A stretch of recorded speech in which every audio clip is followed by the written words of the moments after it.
So I'm gonna teach you guys some stuff on trim paths.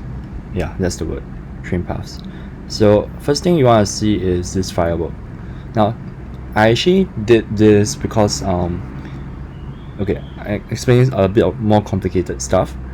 This firework composition is made up of 1, 2, 3, 4 firework like elements. So I kind of layered them together so I can keep reusing them. So let's start with this first. How do you do something like this? How do you do something like this? Well, first you take this, you break it down into 4 parts, you get this one. You get this one, right? And how do you make something like this? It actually has none of the stuff that I taught you just now. So what you actually have to do is you go and create a line. So this is a pen tool, right? And you draw a line, right? Sorry, even before that, you go to shape layer, right? And you draw a line. Cool. And now you add stroke to your line. And you add a color which is not yellow so we can see properly. And go over here, and it's just this one ugly line. I want to make it look. I want to add a cap, rounded. Do I remember how to do this? Line cap, yes. I remember how to do this. Okay, cool. So now you have something similar. Okay, how do you animate this? Well, you go over here and you add this thing called trim paths. Trim paths, very useful. I'll show you why. And then you can start with this. Start, end, and then you go over here and you 100% it, right? And then it's like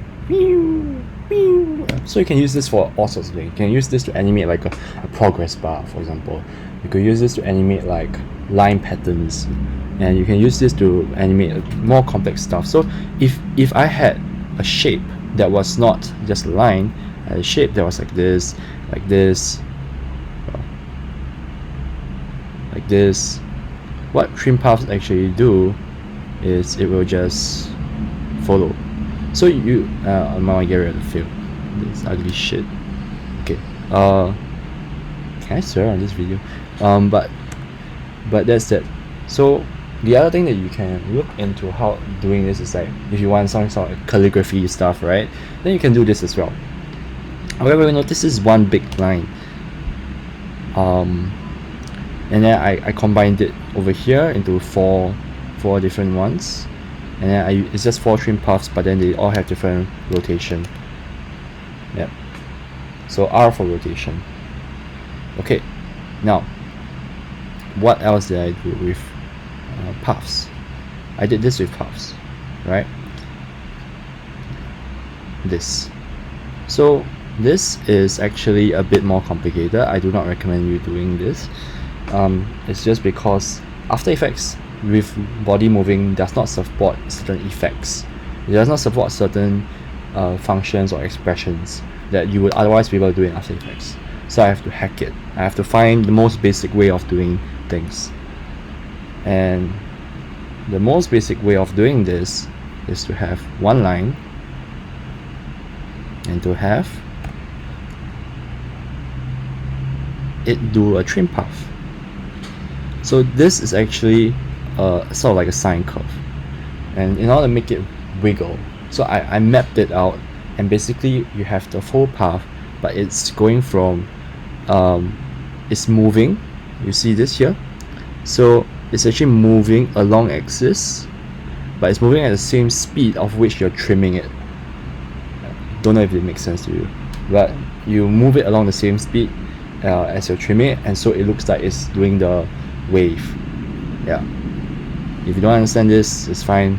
Don't ever do this. It was a bitch and a half. Yeah. Okay. Next thing that I looked at that was really useful with the trim paths was the ribbon. Right. So this is how. So I did this with the trim paths, and I did this with because I had an outline. Okay, so this was the outline that was given to me. Okay, there was like the whole After Effects file as well, which you can import After Effects file by dropping it inside here, and then I had an outline over here. And so I remember as I was doing this row, I was looking at it and saying, why your ribbon looks so ugly but Saki one looks so nice? Now because I'm just using my shit looking one to do masking. Yeah, I was just using mine to do masking row. So what happened is you can actually mask the bottom layer to the top layer, and then it will actually just create the animation, the illusion of like, oh, something is flowing down. And how you do that is, I'm gonna go ahead and turn off this one. After I create a composition, I drag the bit one into here, and then I click this. So this is called Trick Map. Now let me show you what happens if I don't have it. It will not mask, right? It will not mask. But the moment I turn on Alpha Matte,